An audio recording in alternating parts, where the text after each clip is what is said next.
you want to talk about this now? I'm not sure if I should play or you should talk, since you just played.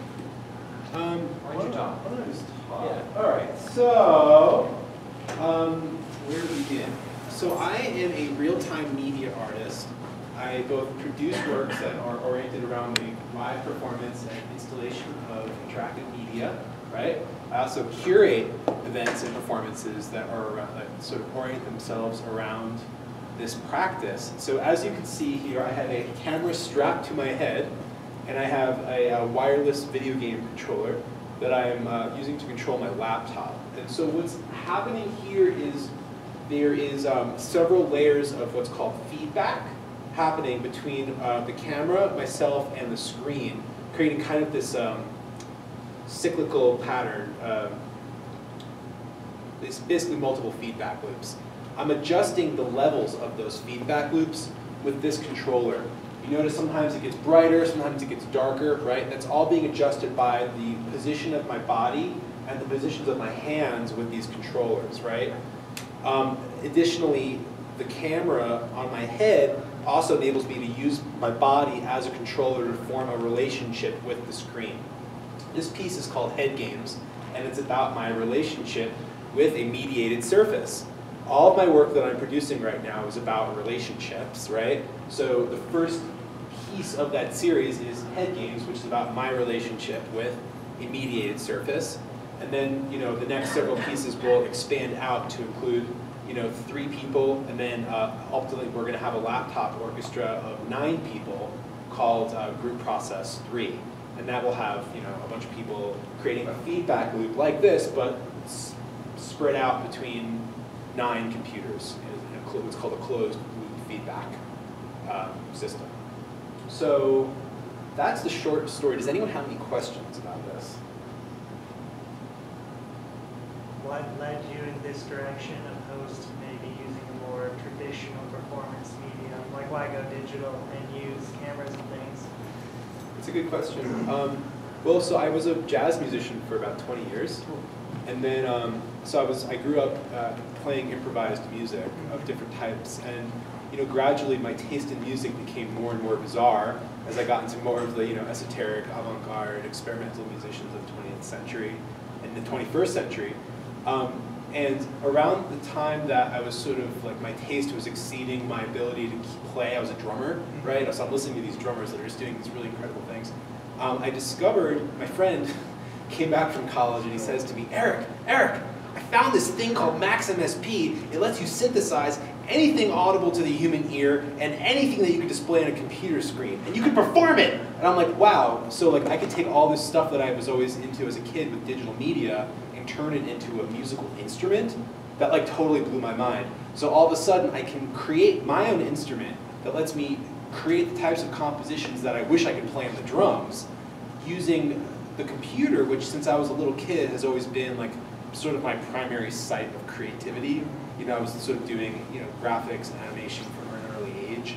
So this kind of let me tie all those things together.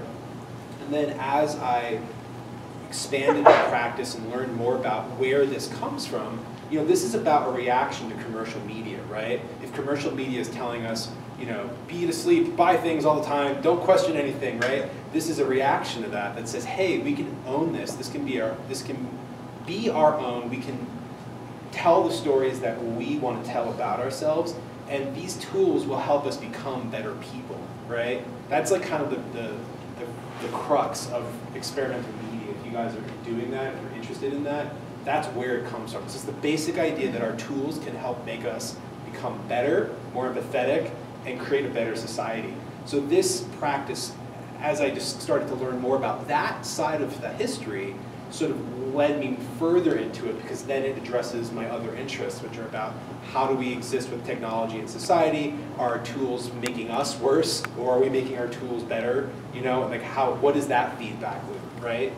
So does that answer that question? Yeah, definitely, really well, thank you. Yes? The frequency is really, I mean, just that, the frequency really affects the person's body, because it's like I'm still feeling it in my body from the frequency. is that about? I mean, like what's So- going on? Okay, so I can answer that. Video art, right, started, like if you want to trace, say video art started in the late 60s, right?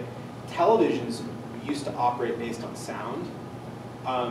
So essentially, what people discovered is if they can put sound waves into a TV, like just straight sound waves in, they can make really interesting animation patterns, right? And the sound that you would hear when you would, from those sound waves would sound kind of like this. That's a 60 cycle per second oscillator, square wave oscillator, which is being driven by the visuals. So like the video is being generated on the screen, and then there's this software path, this piece of software that's reading the video and then converting it to sound. And so that's where that connection comes from. Sound and video historically have always been viscerally connected because video is light. Light is sound, essentially. And so when people were developing music synthesizers in the 60s, the early 60s, they discovered that they could also invent video synthesizers, which were just music synthesizers that were pitched much, much, much, much higher so they could affect televisions. So all of a sudden people could make music and have visual music. So this comes from the history of visual music, if that makes sense. And so hence the noise, like the noise is kind of part of that tradition. If that makes sense. Anyone else? Yay, nay? Want to go home? I have a question. So when you perform, do you go by visual or by the sound to Both. like get to the next step? Both. I mean, I just developed this. So this is the second time that I've played this out in front of anyone. I showed it in LA 2 weeks ago, but I haven't really played with it much, so I'm still developing the performance. The basic idea behind this system, as opposed to the other systems that I've created in the past, is that I'm really playing the visuals here, and the sound is kind of following the visuals, if that makes sense. So where in the past I would create systems where the sound would be driving the visuals, or there'd be like a data source which is driving both the sound and the visuals. They're always connected, but in this particular case, I wanted to create an interface that allowed me to just focus on what's visually happening on the screen and have it be sonified.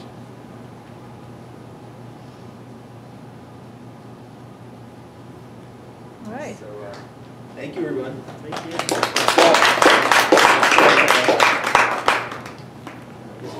Professor Dan. That's the order of the You do this in color? Not, Does color have sound? yeah, it does. Does red have sound? Yeah. Well, you can. A frequency? When you see? And when you hear it? Yeah. The same?